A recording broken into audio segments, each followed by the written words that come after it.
resume our discussion on market and government.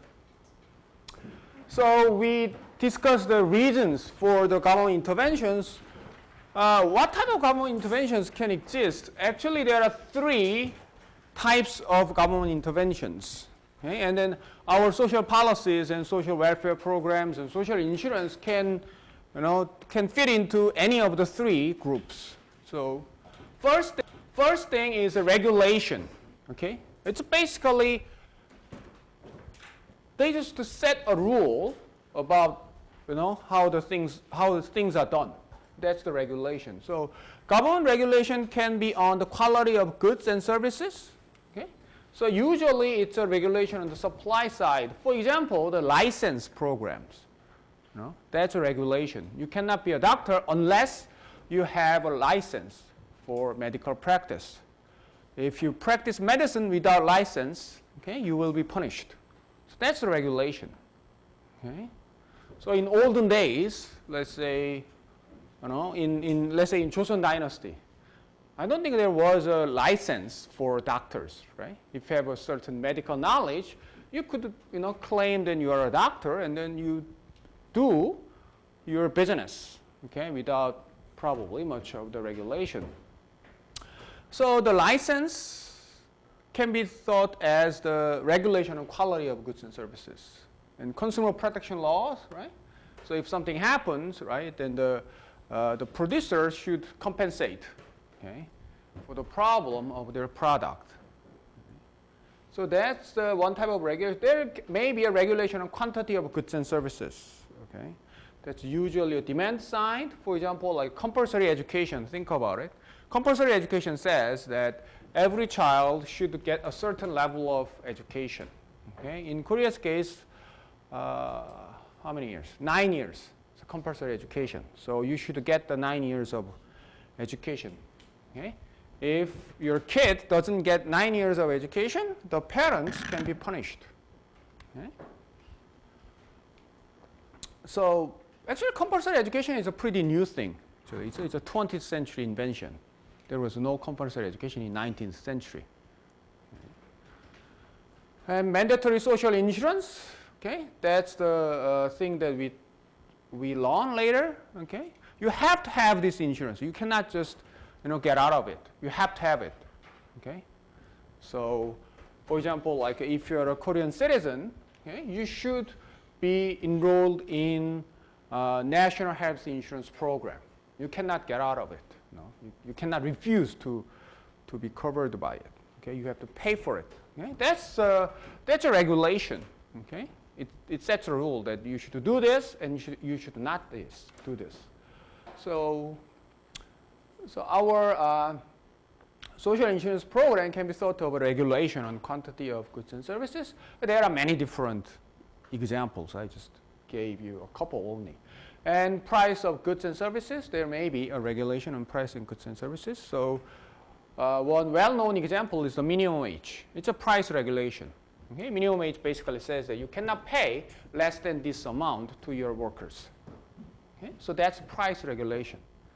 If everything is on the market, okay, then the employer and employee will decide how much the wage is on themselves, right? But here you can decide, but the price, the wage, shouldn't be less than this. Okay? That's the minimum wage. And rent control, in some countries, we have rent controls. There are some well-known examples. Like in New York City, there are rent-controlled apartments. Okay? If you go to, let's say, Manhattan, there are lots of apartments. But funny thing is that some apartments is really cheap. Like you pay less than half of your neighbor, actually even 1/10 of your neighbor's pay, because some parts of some units are rent controlled by the city government regulation. Right? So that's kind of a case. And you can think of many different examples. So one type of government intervention you see quite often is the regulation. Another type is finance. It's about the money. It can be giving money, or it can be taking away your money. So taxes is obviously a government intervention, on the finance. Actually, for example, the income tax is a very modern invention. Okay. So,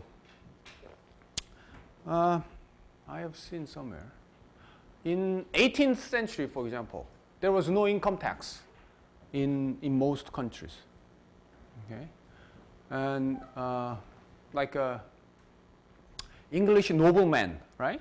English noble family that has, big houses, right? Big mansions. Okay. Actually, the England had no income tax until the end of Second World War. After the Second World War, they started income tax. They collected income tax, okay, and tax on wealth from the noble people, and then they should pay the enormous tax. And after that time, actually, lots of mansions were sold because they couldn't just afford to have that mansion because of the tax. So lots of taxes are actually pretty new inventions. So the taxes are collecting the money and giving the money, the income transfers and subsidies. So welfare programs are a way of finance the government intervention through the financial means. So income tax and subsidy, income transfers and subsidies. And there are price subsidies like electricity, public transport, free school lunch, all those things. The government subsidize at least a certain portion of the money. Okay, so if you're poor, for example, like you can get like an electricity subsidy. Okay, something like that. And for example, in Korea, right, the elderly people can ride the subway for free.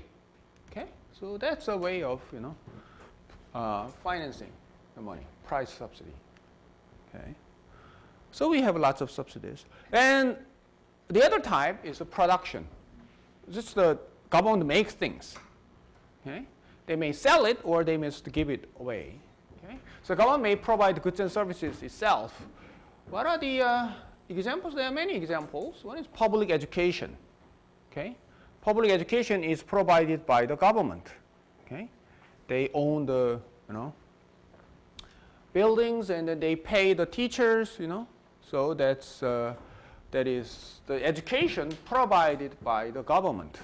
And public housing, obviously, it's owned by the government. It's rented out to families that qualify for that public housing. So that's a way of government interventions.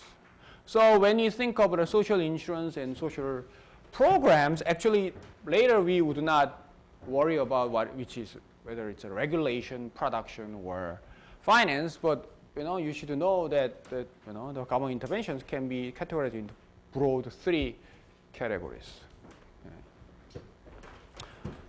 Okay, questions? Okay, so that's the types. Oh yeah, and then since we talk about the social policy and social insurance, so what are the reasons we have these programs? And we can think of the efficiency reasons. Here I just explain what social policies and social insurance is, and what we talked about it before. Social policies, like we are meaning that welfare payments, like a minimum wage, affirmative action, like poverty and inequality issues, and then this is just a insurance system organized by the government, by the state. It's a way of production by the government. Government basically, in a way, sells the insurance. Okay, they create it. Okay. And examples like unemployment insurance, old age insurance, industrial accident insurance. We will look at them in detail later. So we have two types. And actually, there are discussions whether we actually need them from the government. Okay? If you think about it, there are actually quite strong believers saying that we don't need any of these. Right? For example, we don't need to have welfare programs. Okay? They actually say that private charity organizations, private donations can solve most of the poverty problems. So welfare payments is basically just a substitute, like private system. Right? If you don't have welfare program, then we will have, for example, like a private donations, charity organizations, and or family, between families, within families, they can do it. So there are actually quite some arguments saying that we don't need any of this social policy. Social insurance is obviously insurance. The insurance company can actually sell it, okay, if there is enough profit. So there are arguments against those, but there are arguments for those. Okay, so I will just give you just a very short list why we the arguments for these programs based on efficiency. Okay? Based on social justice, you can actually use the social justice to justify most of these things, welfare payments like minimum wages, affirmative action programs. Affirmative action programs is basically give certain priority to disadvantaged groups. Okay? So these can be actually thought of on the social justice ground, but the social justice can be quite subjective, so it's difficult to argue here. Okay, so there may be certain cases, for example, like imperfect competition, for example, like a discrimination against women, let's say, or against a certain race, which creates imperfect competition. It's a market failure. So to make market more efficient, we have to get rid of discrimination. Okay. So for example, like that is, in a way, the argument for affirmative action policies. Affirmative action policies, well-known ones are, let's say, in the U.S. If you're black, right, then you can get actually a certain, certain. Let's say when you apply for college, okay, and blacks or disadvantaged groups of people can be admitted with lower standard. It's affirmative action. Okay, so what is the ground for it? Because those groups are often discriminated against. Okay, so they actually face imperfect competition. So we need to correct the situation, and it makes it more efficient. Okay, so that's a way of thinking about it. And externality is, for example, like anti-poverty programs. Poverty has a negative externality. Okay, so reducing poverty is socially efficient. Poverty has a negative externality because quite often that people don't like poverty. Okay, just get depressed around poor people, poor neighborhood. Okay, if you go to a poorer neighborhood, it's not that good. Okay, so people don't like it. Even though you are not poor, if you don't want to be in that situation, in that area. Okay, for example. So that is negative externality. So that is the issue that we can talk about. The missing market, that is like social insurance programs. Social insurance programs needed because of correlated risks and information asymmetry, so we need social insurance. So these are just a short list of arguments for the social insurance programs, or social policy programs. Okay, because sometimes we may ask why we actually need this in the first place. Okay? Actually, in our lecture, we wouldn't worry about that too much because we just accept that it's there, and then we just start our discussion from there. But actually, a little, deeper question may be that why do we need this in the first place? Okay? So then we have to think of like efficiency and social justice, and then on the efficiency, you may have this type of arguments. Okay? You may or may not like it. Okay.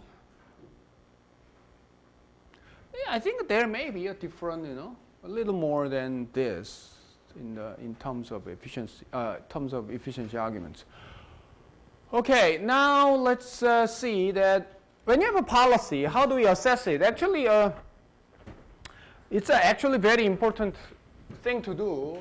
Like if you have certain government programs, then and actually it's important to think about whether this program is actually worth it.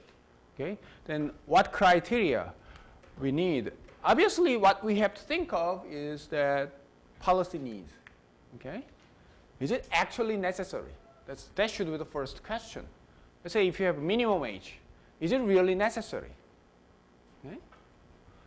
Is it necessary because of the efficiency or because of the social justice? Okay? Social justice can be quite controversial because social justice is often subject to philosophical or political views, right?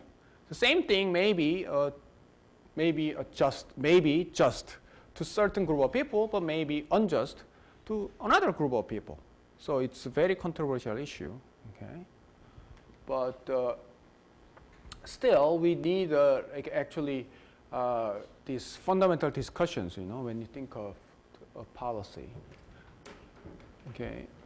In our lectures, this one will not talk about it much because, as I said, we just assume that it's there. Okay, we wouldn't worry about whether it should be there or not. But anyway, but it's the first question you have to ask. Another one is the allocative effects. It's often that people, if you are not trained in economics, you probably wouldn't think about this much. Allocative effects is that if there is a policy, it will change people's behavior. Okay, the policy is not just something that it's there and then nothing happens. I mean, if there is a policy, people will adjust to it. The behaviors will change. Okay, and economic theory actually can give us pretty good prediction that what happens if there is a certain policy. Like if there is a minimum wage, then what's going to happen? Okay, if there is a welfare program, how it will change individuals' behavior. Okay. So we call it allocative effects. How does it change the behaviors of the economic agents? It may be, for example, like consumers, maybe firms, maybe workers, or whoever relevant to this program affected by the policy and the allocation of risk. Because they change their behavior, so the resources will be allocated in different ways. Okay? So with this policy, and compared to the case without the policy, what kind of different things happen in terms of resource allocation? It's a very important question. Actually, we will spend lots of time about this in our lectures. Because often the economic theory gives us pretty good prediction about this. Not about this, okay? This one. Another one is, important one is the distributive effects. Meaning that any program should be paid implicitly or explicitly. If it's a subsidy, obviously explicitly it should be paid. If it's a subsidy, then government should find money somewhere to pay for the subsidy. Then who pays the subsidy, for example? Like who actually finances it and who gets the benefit? Okay? If it's a regulation, it doesn't seem to require much payment, but actually there's implicit payment. There may be some people who lose because of the regulation. Okay? Those losers will actually, in a way, to pay for the price of regulation. Then there are people who gain from this regulation. These people, in a way, get the money because of the regulation. Those are the beneficiaries. So this is a pretty important question. Who gets the benefits and who pays? Okay? Every government program should have, these payers and beneficiaries. Okay? So this is also quite important. Effects of a policy. So we will spend lots of time about these two. Okay. So these three things, in a way, it's like a theoretical analysis of a government program. Okay. So whether it's needed, and how it will change the resource allocation, and who's going to benefit and who's going to pay. So it can be done quite theoretically, actually. If we have a good model of economy, then we can do it. But in reality, also what's important is that assessing the program actually need probably two more things. This is not much about theory. This is about, let's say, the design of the policy. This is well designed so that it can achieve its goal. Okay? It may be, you can assess the design, but also you can assess the a little more complex way. For example, like if the policy changes individuals' behavior, then this change of individuals' behavior may actually nullify what this program is trying to do. Right? People just adjust, and then there is no effect at the end. Okay? It can happen quite a lot, actually. So we will talk about it quite often. So policy effectiveness. So does this policy actually achieve its goal? Okay? If we cannot achieve its goal successfully, then no, probably we don't want this type of program, or we have to change the design of the program. We probably have to have a more effective design of a program. Okay? That has been very important topics for almost every policy discussion. So we will think about this. And cost effectiveness is not much of our issue, but it's an important one. Right? Is the benefit large enough to justify its cost? Okay? Or we can do it cheaply. Okay? Some programs can be very expensive. Some programs probably cheaper, but they achieve, let's say, the same output. So obviously we want a cheaper program than more expensive ones, right? So it's quite important. So in a way, you can think of it as a cost-benefit analysis. Okay? It's a very technical thing, the cost-benefit analysis. So we are not going to spend much time about this. Okay? But still, when you think of a government program, right, you have to think of these 5 things. Okay? You know, in your let's say, quite often you may be involved in discussions about the government programs, right? Probably in your job or with your friends or with your family. The 5 things you have to think of. Needs, allocations, allocative effect, distributive effects, right? And policy effectiveness, whether it's really effective or whether it's not too costly. Okay? It can be the way that the benefit is there, but actually the cost can be pretty large. So it may not justify its cost. So, when you assess a program, we will, in our course, we will spend most of the time in allocative effects and distributive effects and policy effectiveness. So we talked about the government programs, and so far we didn't think about the government itself much. Okay, and probably lots of people think the government is some type of, I don't know, some type of entity that can do things. Okay, but if you think about the government, especially the democratic government, it's just a group of people, right? It's just a group of people. It's not a god. It's not a computer. It's just a group of people, right, working in government buildings. Okay? So then how the groups of people are selected?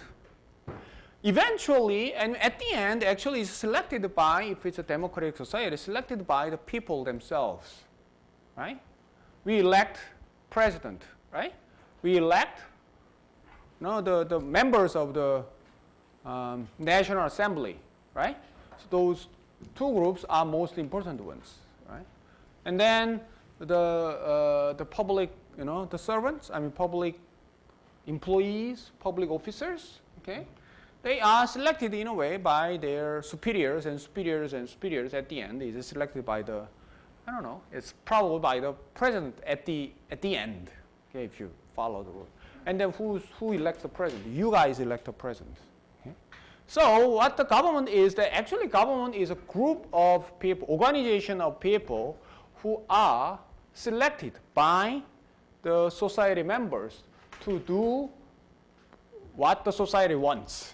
Okay, you don't want the government to do something against the society's will, right? So it is quite important to think about how the government actually works. So I just made a title, the problems with the government, okay? Because what type of problems we can think of with the government? There are good things, but there are problems with them. Okay, now, how the government policies are decided? It's decided through a political process. Political process the generic definition is the political process is basically aggregating preferences. In the democratic society, if you think about it, what the political process does is that now you have society members, like let's say A, B, right? Then they have certain preference, right? Okay. And then somehow the government should find out their preferences, and somehow they figure out what the society wants, and then they have to decide a decision. Okay? Right? That makes sense? Okay. Now you can think of our class. Our class is just one society. Okay? Then each member has his or her own preference. Okay? For example, what should we eat for dinner? Okay? Or what should we order, let's say, for dinner? Okay? Let's say we can order only one thing. What should we order? Okay? Then each individual will have different ideas. Okay? Then if there is a representative, if there is a government, the government should try to, right, somehow organize, aggregate your preferences and make a decision, right? I cannot, if I'm the government, I cannot just order what I want. Okay, I want a pizza. Okay, that's it. Everybody has pizza. Okay, it doesn't work that way. It works in this classroom, but you know, if it's a democratic society, probably you don't want it, right? Okay, if everybody wants, let's say, Chinese food, probably we have to order Chinese food. That's the democratic way of doing it, right? Now, so we have to do something to make decisions, thinking of reflecting your beliefs and opinions. Okay, so that's the political process. And there are studies about political process, and one thing that we can actually find out is that political process matters. Meaning is this: the government can make different decisions even though the society members have the still same preference. Okay, so if we adopt one political process, I may say Chinese food. Okay, if I adopt another political process, I may say pizza. Okay, although all of you guys still have the same preference, but the government can reach different, conclusions. There is no one unique way to reach a conclusion. Okay. If there is only one unique, let's say, if it doesn't matter how we, collect your opinions, then it's gonna be perfect, right? So we can do something, and then we find out that okay, this is what the society wants. And then if we do something else, then we still find the same thing. Then it would be perfect because we don't have to worry about whether the government actually reflects the individual's preference well. But it turns out that it's not the case. Not the case. It turns out that government can reach, or democratic political process can reach totally different results depending on what political process they follow. And is there a way of knowing that which political process is better, right? If there is a rank, okay, this process is the best, and this is second, and if this is last, then we can say, okay, we just follow the best ones, and then we make a decision, right? But it turns out there is no way of knowing which is the best. Okay, what does it mean? Government probably don't know what we want. Well, even though they know what we want, their decision may be very different from many members of society's preference. There is no perfect way of reaching a decision. Okay? That's like a conclusion of the study about political process. Okay? So that's, in a way, it's pretty depressing conclusion, isn't it? Because our government may not, actually there is no way of doing the things right. There is no right way of doing it. I think it's not in your lecture, but let me give you just an interesting example, what we mean by that. Okay, this is about voting. Think about the political process. And one of the, often used way of making a decision is by voting, right? Think of, most of democratic societies, they vote. They vote, for example, like to elect their president, to elect their mayor, right? To elect their National Assembly representatives, and then in a way that they make decisions for you. That's representative democracy, because we cannot decide everything by vote, right? So you elect your representatives, and then this representative will make decisions, presumably reflecting our preference. Okay? So let's think of vote. Okay, there is some term that you need to know, but anyway, you don't have to need to know. I just give you an example. You don't have to worry about this. At large legislature, what it means is, think of this. I'll just give you a diagram. Let's say we have to elect 3 representatives. Let's say our National Assembly have, let's say, 3 people in it, 3 individuals in it. Okay. First way of electing these 3 people is by at-large legislature. Okay, I cannot pronounce it properly. Okay, we have all bunch of people. Okay, one way of voting it is that each candidate is selected by everyone. Okay, so if you go to a voting booth, okay, you have 3, okay, votes. Okay, for representative 1, I want this person. For representative 2, I want this person. For representative 3, I want this person. Okay, that's one way of voting. So everyone has a chance to vote for each of the seat. Okay, so that's the first one. The second one is another way of selecting our representative. It's often used. Actually, it's used in our country and in many countries. We just divide the members into groups. Quite often, geographical groups, like Seoul City and different area and Busan and something. And then each city will select only one representative, right? So this is the person who represents our district. And that person represents another district. Okay? So that's the second way of doing it. Get it? Okay? So in democratic society, you can find the first way, a large legislature, like US Senate. The US Senate is something like, if it's a big state, and then there are actually 2 senators. Okay? But anyway, to select a senator, each member of the state can vote for each representative. Okay? And then this second case is actually just divide, this big area into smaller area, and then each area votes independently. Okay?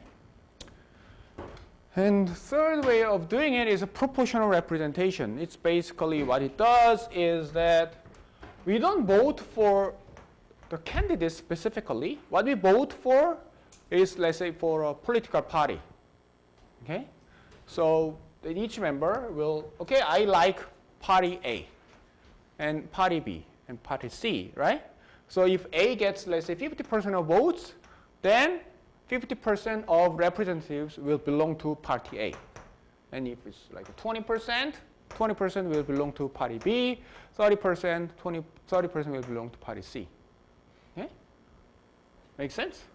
So there are 3 ways of voting. It's quite often used. And we cannot say that which one is better than something else. I mean, there are pros and cons. Okay? For example, like this one and that one.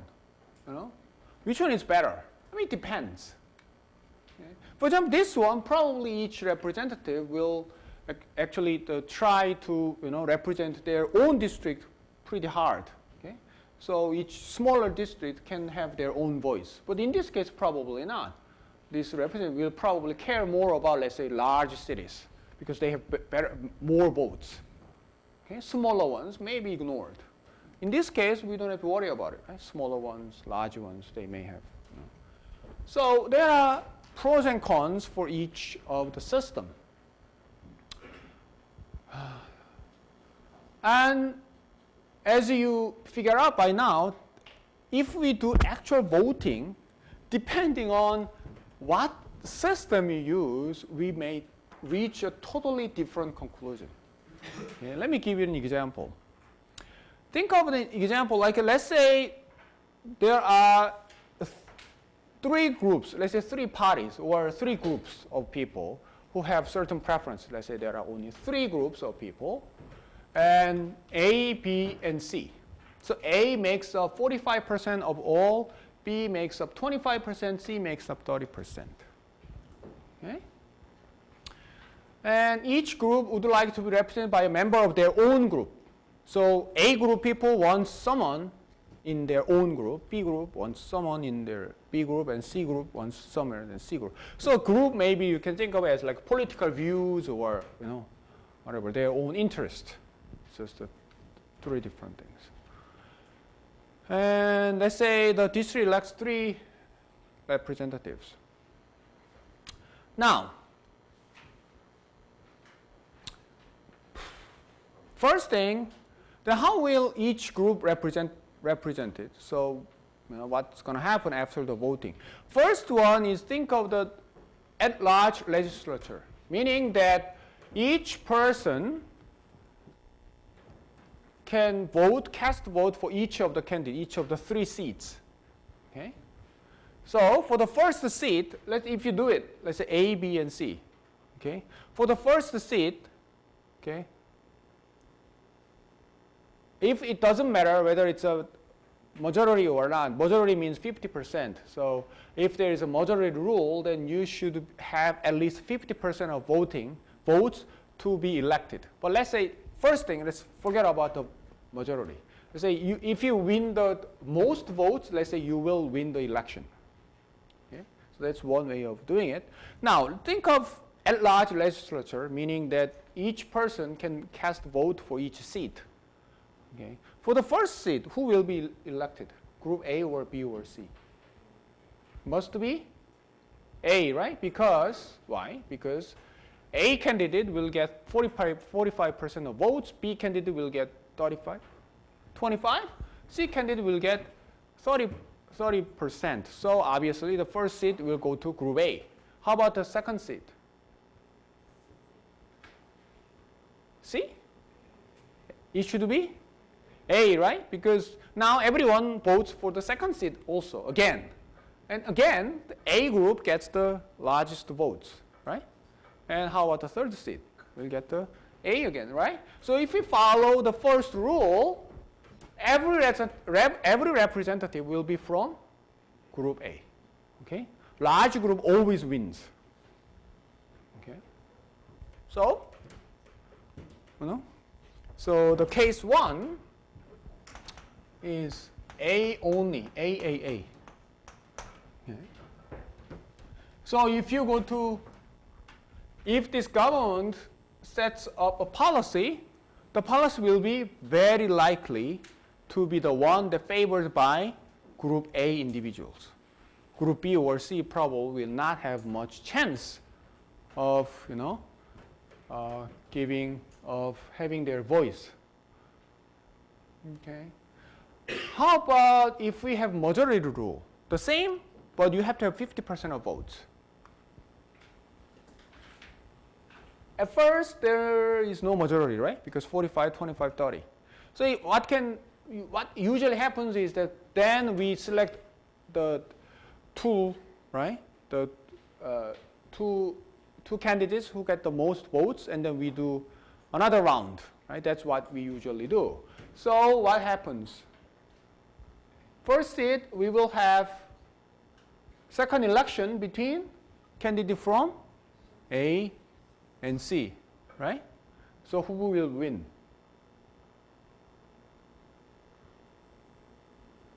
A will get at least 45%, C will get at least 30%, or no 50%. So at the end, who will decide? Group B will decide, right? Depending on which group, which candidate the B supports. Okay, it could be A or it could be C. It will never be B. Okay, it's either A or C.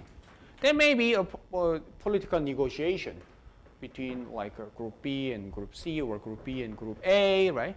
And then they make a decision. So second case is either A or C. It could be AAA or it could be CCC or in between, but no B, right? So you can actually clearly see that if we change the rule of voting, we will have totally different representation in the government, right? It's to change the same thing, but we just introduce a majority rule, then we will have totally different outcome in the votes. And then government policy will be totally different. And then how about using the districts? Okay. Let's say we have these 3 districts, electoral map. So district A have that like this blue box shows your district. So district 1, district B, 2, district C.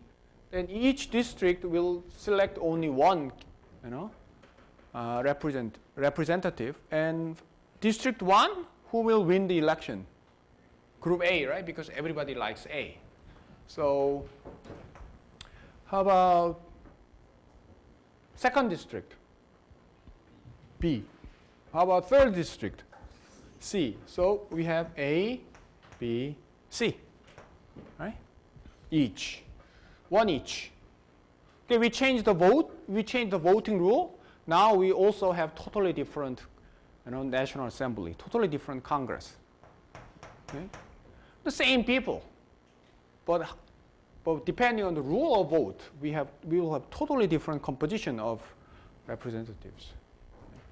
Now, it seems like a pretty good idea. It seems because we have A and B or C. But anyway, actually, if you think of this district, obviously it will also depend on how the districts are made up, right? For example, if we have district like this, okay? In the first district, who will win? In the second, A, and third, A, right? A always wins, right? Same people, we just change the map, electoral map, and we can have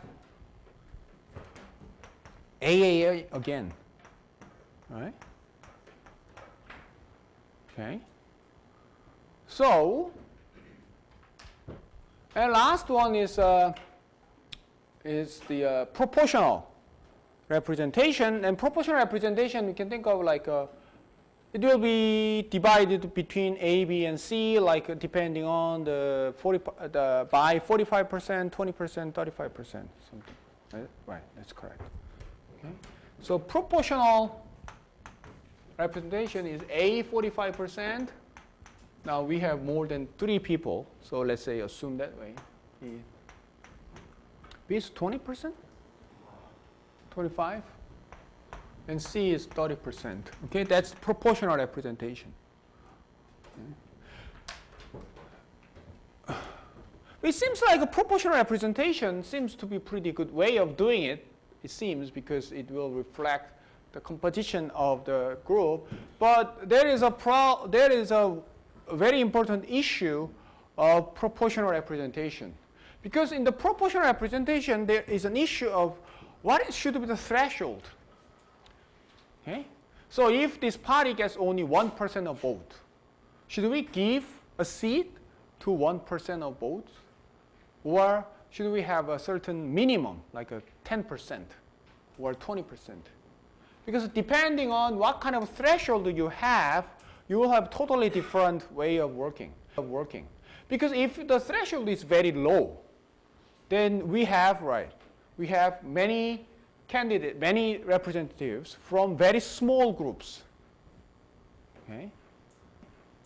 So the political process can be pretty, difficult to go through all these groups. Right? Or if the threshold is very high, then what? Then the smaller groups will be ignored. Okay? So depending on how you set the threshold, even though the proportional representation seems to be a pretty good idea, actually depending on the threshold, you may have totally different composition of the representatives. So I just give this example to show that actually the voting, by changing the rule of voting, by changing the rule of political process, we may have totally different government. Okay? So if we have totally different government, we have totally different government policies and programs. Okay? So even though when we say the government, it seems like we are talking about government as some type of single entity, but it's not actually true. Right? The composition of the government may change depending on what we do through the political process. So there is no single government. Okay.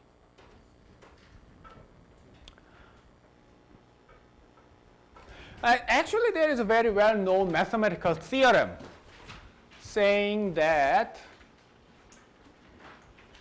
when any group is making a decision among 3 or more alternatives, if it's 2 alternatives, it's okay, it's easy. Okay?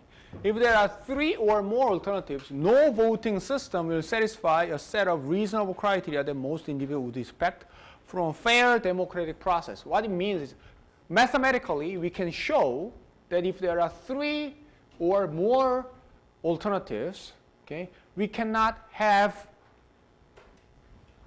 a perfect democratic process to make decisions. Okay. Any democratic process is imperfect in the sense that it will violate certain properties we expect from the democratic process. Okay, so this is a little bit of complicated theorem. This is called Arrow's impossibility theorem. I'm not going to go into detail, but I just give you an idea. Okay, so social welfare function. What is social welfare function? Social welfare function is just simply that we have all these different individuals' preferences, and we just aggregate them into a decision. Okay? Let's say we pick a policy. We pick our dinner menu, something like that. So we have a certain way of aggregating all of your preferences, and then we pick a dinner menu, let's say. We need what we want. We want pizza, we want Chinese, or we want Korean. Okay? Let's say there are 3 alternatives. We want to decide which one we want as a group. Okay? So we have to have something to aggregate all these preferences. Okay? And you can think of this as something like a function. It's like a mathematical function. You put all these things into this function, and then we make a decision. We have the outcome from this function. Right? So it's, in a way, it's a mathematical function. Okay, we have all these different inputs into the function, and they need to give you a number. Number 1, yeah, pizza. Number 2, Chinese. Number 3, yay, Korean. Okay? That's how it works. So we call it social welfare function. And what this theorem shows is that this social welfare function cannot be perfect. It's impossible to be perfect. That's what the impossibility theorem means. Okay, why? Because that social welfare function will violate any of these conditions. First 2 conditions are actually very technical. Okay? So unrestricted domain means that this function should work for every decision. You cannot have this function for this decision. You cannot have another function for that decision. You cannot have it. Right? If you have a social welfare function, it should work for every decision. It's not fair to change the process depending on the cases. Okay, that's the first thing. Okay. Second thing is completeness means that the outcome must be clear. The outcome should give us either it's a pizza, Chinese or Korean. We want pizza more than Chinese or Chinese more than Korean, right? We cannot have, we don't know. We cannot have a decision that we don't know. Okay?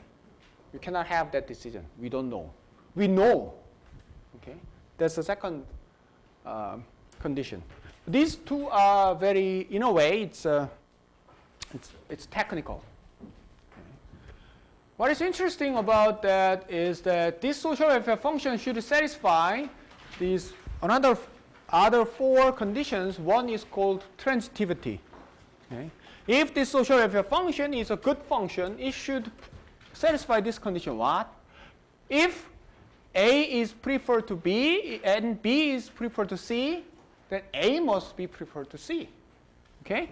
If you figure out, and if you figure out that pizza is preferred to Chinese, Chinese is preferred to Korean, then it must be the case that pizza must be preferred to Korean, right? You cannot have reverse. No? This one is better than this, and this one is better than this, but you cannot have, and then suddenly the Korean is better than pizza. It's not allowed. It doesn't make sense. Okay? So that's the transitivity condition. Second condition is Pareto optimality. Pareto optimality simply means if everybody wants pizza, the decision must be pizza. Okay? That makes sense, right? If it's a democratic society, if everybody wants Chinese, we should have Chinese at the end. That's the second condition. That makes sense, right? Third one is non-dictatorship. Okay, it's democratic society. It just cannot, the decision cannot be made by only one person. Decision cannot be made by this guy, this professor. You know. I like pizza, so I don't care what you want. I will just pick pizza. Okay, it's not allowed. Okay, everybody should have an equal say, in a sense. Okay, that's the third condition. The last condition is a little interesting, but it can be a little confusing, but actually, if you think about it, it's a reasonable one. Okay, if I ask you that do you want pizza or Chinese? Then, let's say the group picks pizza. Okay? Pizza is better than Chinese. So comparing these two, we want pizza. Okay? Then now I ask, do you want pizza, Chinese, or Korean? Okay? Then if we look at only pizza and Chinese, still this group should want pizza over Chinese. It doesn't matter whether we have an option of Korean or not. Okay? If you want pizza over Chinese, it doesn't matter what the options are, what the other options are, you still want pizza over Chinese. You know what I mean? It makes sense, right? So if you decide that between the two I want A, then it doesn't matter what the other options we have, we still want A. Okay? You probably want Korean over pizza or Chinese. Okay? That's okay. But still, if you pick pizza and Chinese considering Korean, you will, if it's Korean is not picked, then you should pick pizza. Because that's what you wanted without Korean over Chinese. So that's the last one, independence of irrelevant alternatives, meaning that Korean is irrelevant. When you make decision between pizza and Chinese, it doesn't matter whether you have Korean option or not. Okay? Makes sense?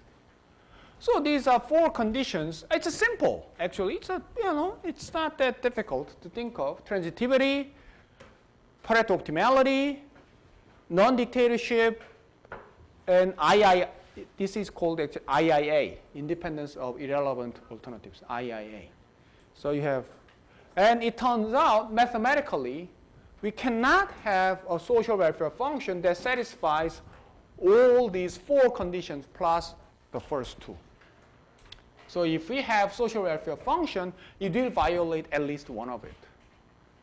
What it means is there is no perfect way of making decisions. Okay? So what does it mean? It means, okay, I will just skip the example. Okay, so what it means is that decision-making process of the government can be pretty complex. Okay, so what the government does may not reflect, depending on how the decisions are made. Even though the decision-making process is sound itself, when you look at how they make decisions, it doesn't have much problem. Still, if we change how we make decisions, we will have different policies and different political outcomes. Okay? That's one problem with the government. Government do not make the same decisions all the time. It will change their decisions depending on how the decisions are made. And you cannot say that, okay, former way was better than this way. Okay? If everybody agrees that the first one was better, then it's no problem. But it turns out mathematically, you cannot say that this one is better than that one. Both are equally good, or both are equally bad, depending on how you look at it. Okay? That's the first thing, that even though, that's the thing. Second thing I want to talk about is government failure. What does government failure means? Government failure means the government just fails to achieve what they try to achieve. Why? Because government, as I said, is an institution made up of individuals. These individuals will respond their incentives. Okay? These individuals are not robots. They are not computers, right? They are people. So these officials will have their own desires, their own incentive. They have their own preference. Okay? So these government officials cannot be free from all such things. So quite often, that actually creates a problem within the government. Okay? How they work the government. So the incentives for officials within government may not be consistent with the desired policy outcome, meaning that the society wants A, okay? But we may have a government made up of people who have something to gain from B, okay?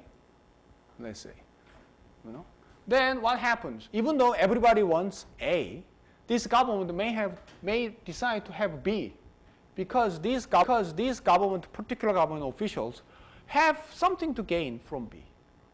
Then it happens, right? That's a type of government failure, because government decisions ultimately made by the people inside the government.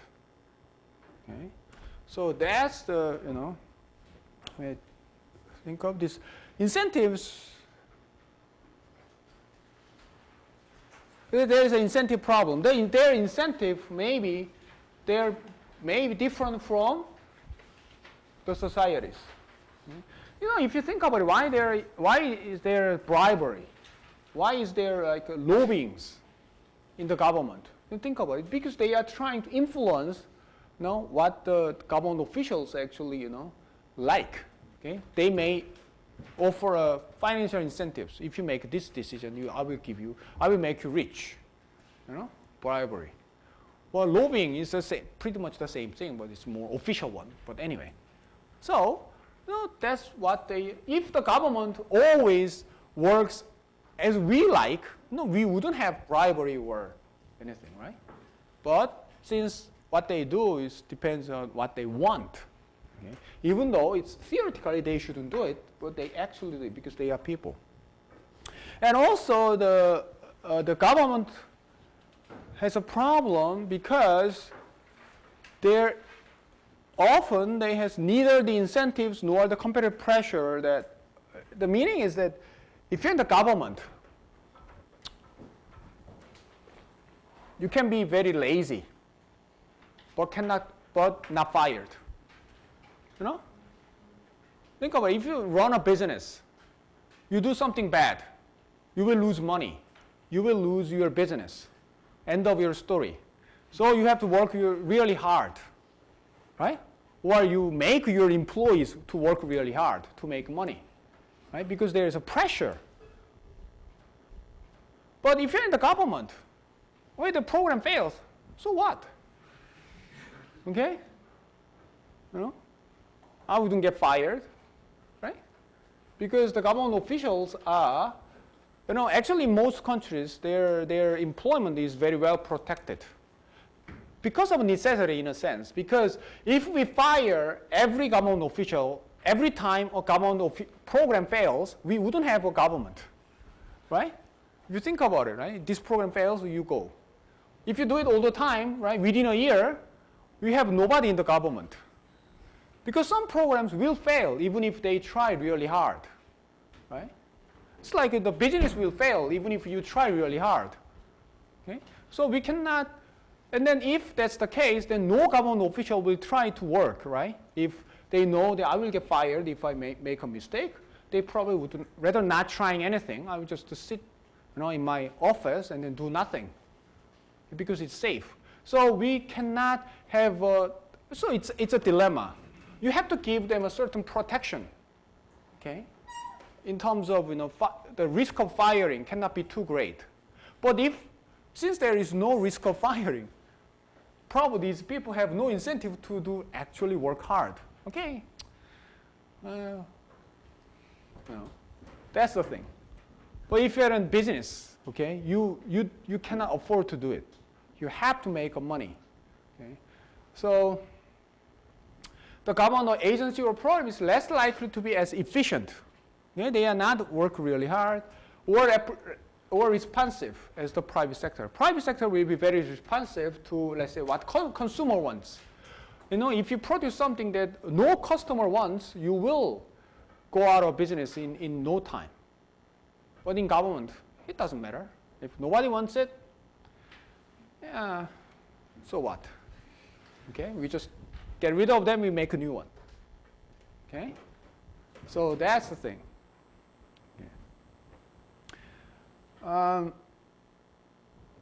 Another is that no self-correcting mechanism for bad government, meaning it's basically the same thing.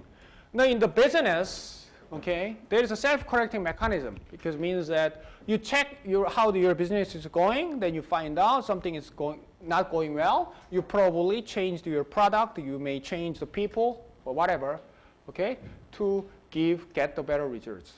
In government, if the government is doing something bad, okay, what the society can do is quite often is to wait for the next election, right? You cannot just change the government overnight. You probably wait until the next election, you vote, and then you hope for the new government to do better. Okay? So the self-correcting mechanism is very slow in the government. So even the government is not doing well, for the time being, they are pretty safe. Okay. So quite often you find, actually you probably already know, government fails more often than you think. Okay. So we have a market failure, so market may fail, but the government also can fail. Okay. So government is not the answer to every problem. So we spent 2 lectures. So let me just give you key points and then finish the lecture. So what we have discussed so far is that government should perform its basic functions for a market economy to thrive, right?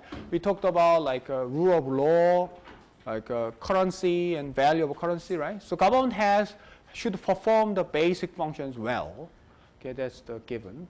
And about the market is efficient in producing and allocating most goods and services because that's but in certain cases it fails.